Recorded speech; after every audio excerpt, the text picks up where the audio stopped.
It's only 93 miles from Florida and just 13 from the Bahamas. But like the smoke that coils from its legendary cigars, the Republic of Cuba exists in a time and space all its own.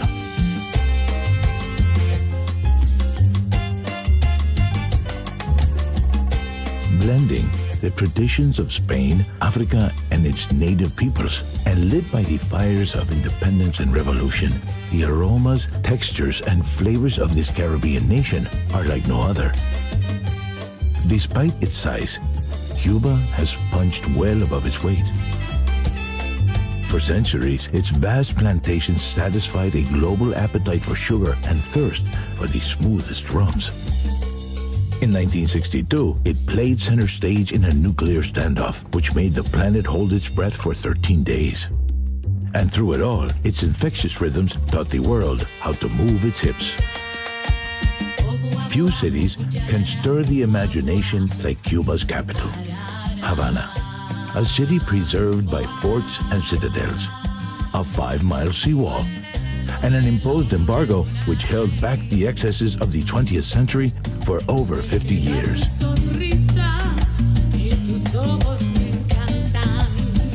Havana's symbol is La Giradilla, dedicated to the city's first female governor, who scanned the horizon each day for her husband's return from the sea.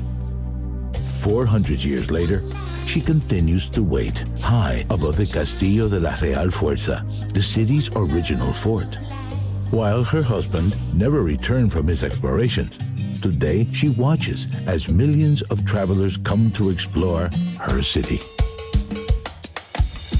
The fort overlooks Plaza de Armas, the birthplace and heart of Old Havana. Step into the cool colonial elegance of the Palace of the Captains General, once home of governors, today the home of the Museum of the City of Havana.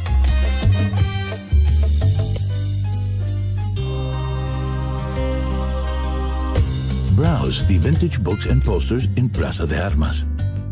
Take the short walk to the Plaza de la Catedral, where fortunes are told and salsa spills from beneath the arches. Made from blocks of coral cut from the ocean floor, the Cathedral of St. Christopher is a Cuban Baroque masterpiece that has been called music set in stone. For 100 years, was also the resting place of Columbus, who claimed the fertile lands for Spain in 1492. Another of the old town squares is Plaza de San Francisco, which has changed little since the days when the crews of passing galleons filled their barrels at the Fountain of the Lions. A more recent addition to the square is La Conversación, a statue that reminds us to keep the need for dialogue in contemporary society. Cubans, however, need little reminding of the importance of such simple pleasures.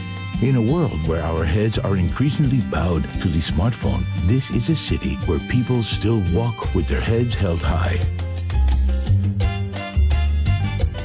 There's something truly liberating walking these advertisement and franchise-free streets where you can be open to millions of unguarded moments, like the curbside battles of wits, the characters, the melancholy of peeling paint, and the promise of a new coat. One place that will never see a paintbrush is La Bodeguita del Medio. Enjoy a mojito and add your name to the thousands of others which adorn every surface of this iconic bar. Getting around the city is easy. Simply walk, catch a bus, or cruise in style. Havana is home to thousands of classic autos from a golden age, which, just like the city, only becomes more alluring with each passing year.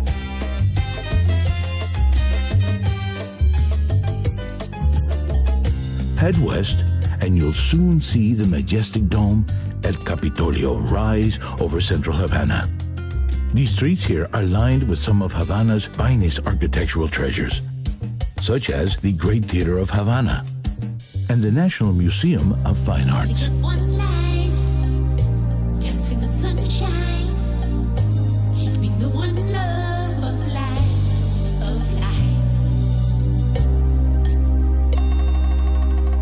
Just a little further to the west, discover the Vidado district, a mix of fabulous 1950s modernist buildings and neoclassical mansions patiently awaiting restoration.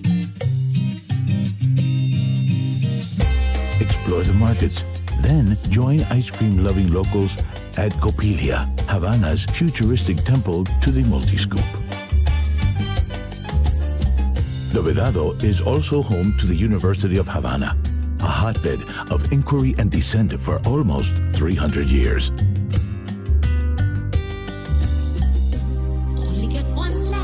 And the iconic National Hotel, where the likes of Winston Churchill, Rita Hayworth, and Leonardo DiCaprio have spent many a Cuban night. While the streets of Havana give the city its pulse, it's on the Malecón where you'll find its soul.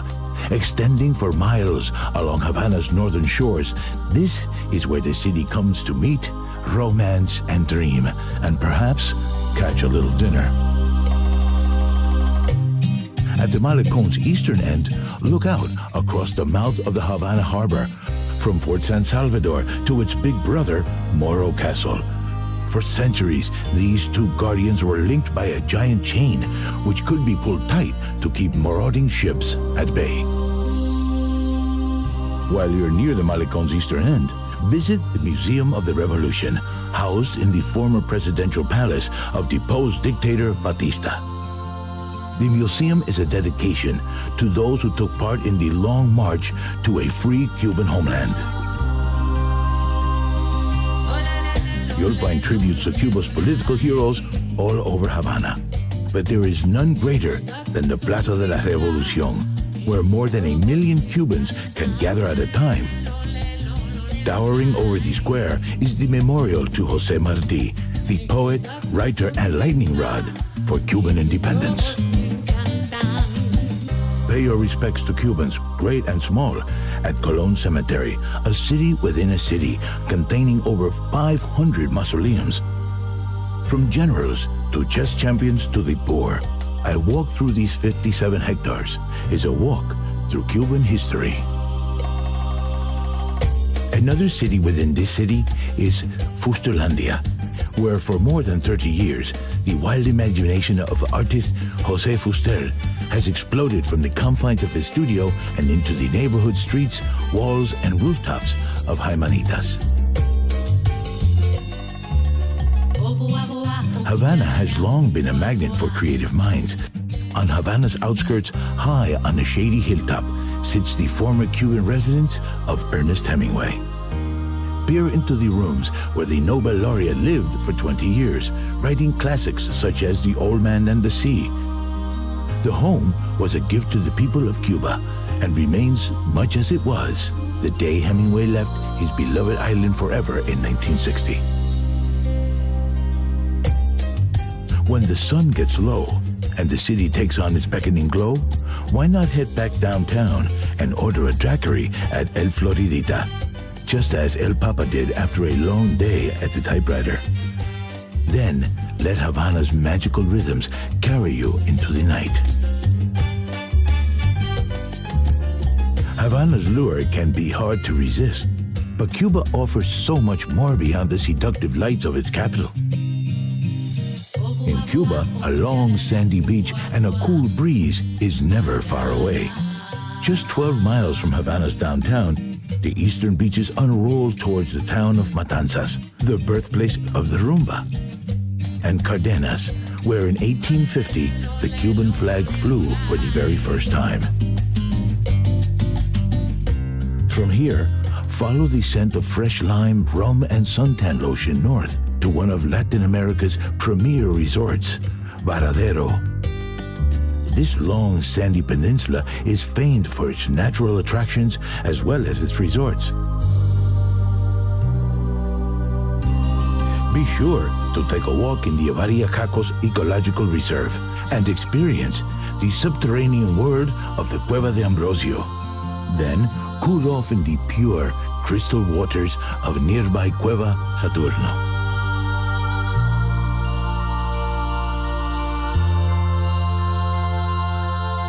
After exploring the northern coastline, turn south towards Cuba's heartland.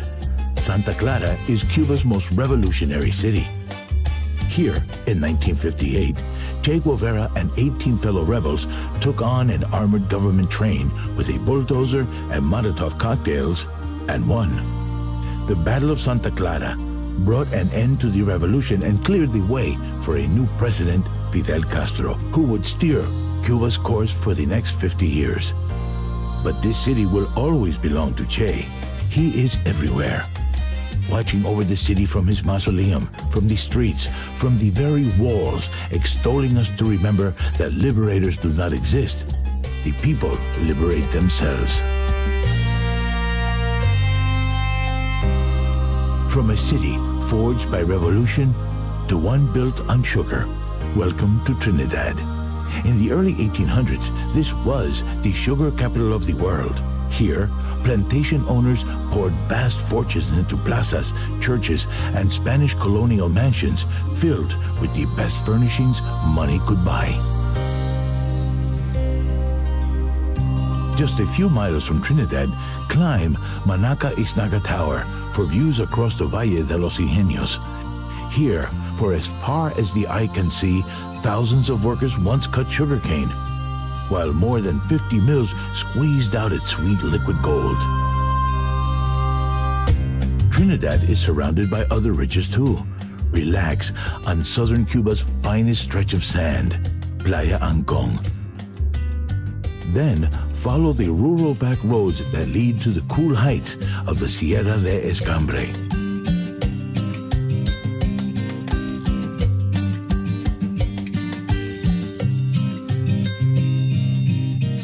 In Cienfuegos, the mood changes from Spanish to something a little more Parisian. This is the only Cuban city founded by the French, and it shows.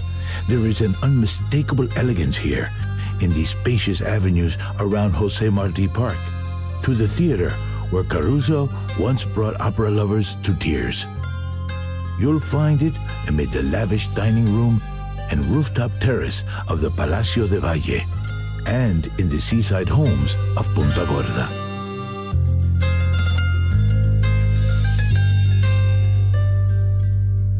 And when it's time to experience nature's elegance, you'll find plenty nearby in the bird life of Laguna Guanaroca and in the afternoon light of Rancho Luna Beach.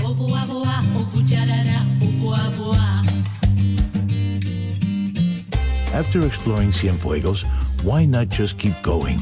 Because there's so much more to discover in this country, which opens to the world more each day.